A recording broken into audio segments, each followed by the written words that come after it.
Welcome to the Fantasy Football Prophet Podcast, hosted by Craig Phillips and Jeff Torrey. Visit us at fantasyfootballprophet.com. And now your hosts, Craig and Jeff. Welcome everyone to the Fantasy Football Prophet Podcast. I'm Craig Phillips, joined as always by Jeff Torrey. And today we have a little Saints-Falcons instant reaction, also known as the Jeff Torrey's playoff run ends instant reaction. How you feeling, Jeff? You know, it hurts when you put together such a good team, and then your guy gets hurt in the first quarter. He was looking so good. Kamara goes down. I have him on two of my teams that are in the playoffs. It's a rough one. It feels like this is what happens. You just, man. I mean, I can make up for it, I think. He already had three catches. That's brutal. That is so brutal. He already had 3 catches for 25 yards. Looking to do Kamara things again. Oh, man. He was... Oh, God. Why does this happen? Your playoff record in our league, your main league, is 1-5 over the years. Because this is what happens in our main league. It's a rough one, Jeff. Oh my God, it's brutal, man. I can't ever catch a break when we hit playoff time. It's tough. On me, on the other hand, my playoff matchup, I was going against Julio, who had a pretty solid game, but at least my kicker, Matt Bryan, outscored him. So, how much did Bryan end up with? He had 10, but he got a 52-yarder there. Dude, that's nice though. Double digits from your freaking kicker, man. So the Falcons get the 20-17 win. Matt Ryan, though, I don't know how they won with Matt Ryan playing like he did. He hurt some fantasy teams today if you played him.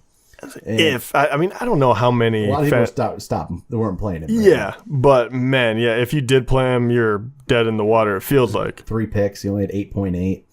Not a good game. Sanu got the touchdown with 83 yards. So if you played Sanu, very nice. Yes. You played Freeman, very nice game. If you played Coleman, sorry, Coleman it was Freeman's show again. 24 carries for Freeman to Coleman's 9. It's Freeman. Freeman's healthy. He's out there. It's his game again. Yeah, I'm actually really surprised that I don't think either Freeman or Coleman actually had 1 catch.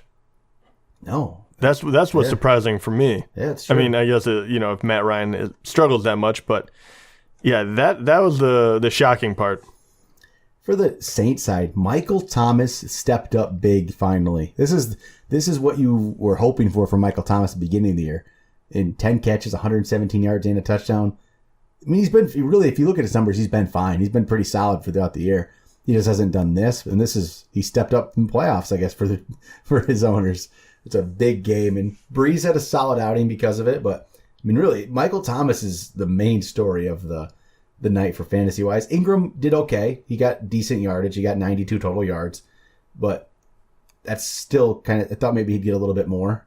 But maybe without Kamara, it's just easier to, stop this offense, I guess. At least the run part of it. But if Kamara misses anymore, I don't know.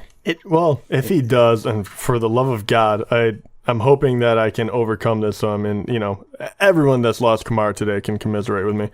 But if, for whatever reason, if he doesn't pass concussion protocol and Mark Ingram is the only guy in town there, you have to believe that it is going to be just a, unbelievable point-scoring week for Mark Ingram.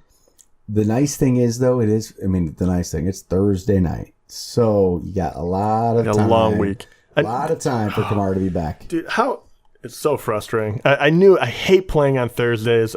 I don't know why. It's like in my head, I knew something poor was going to happen.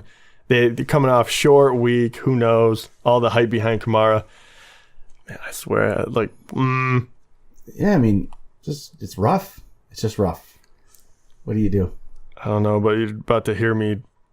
If I end up lose next week, it's going to be a very, very bad podcast. It's just going to be me bleeping me out the entire time. Willie Snead caught a pass.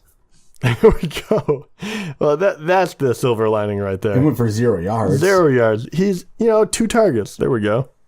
Willie Snead, what happened to you? And really, I think the other big name in this one is Tommy Lee Lewis. Yeah, I started him in all my leagues. two catches, 1 for a touchdown. But yeah, it was it was a kind of a strange game, to be completely honest. As soon as Kamara went out, much like you said, it really does mess with the flow of their game. And the fact that Matt Ryan could play so poorly with the 3 interceptions and they still pull out the 20-point victory against the Saints doesn't seem like that should have happened. It's just strange. And especially that if you were watching that game, Drew Brees making the untimely mistake to throw the interception at the end. And then how bizarre was it to finish off too? Pretty much they had them. All they had to do was stop them one more. They could have got the ball back, and they call a 15-yard penalty for Sean Payton running onto the field to try to get timeout. I hated that. Yeah, it was kind of a strange game all the way through. But good for Atlanta, and they're actually I feel like they haven't been doing well, but 8-5 now. Yeah, they're in the hunt. Yes, they're there now. I guess they really are. They've somehow became better. Yeah, they just don't throw the ball to the running backs anymore. Without Kyle Shanahan there, it's weird.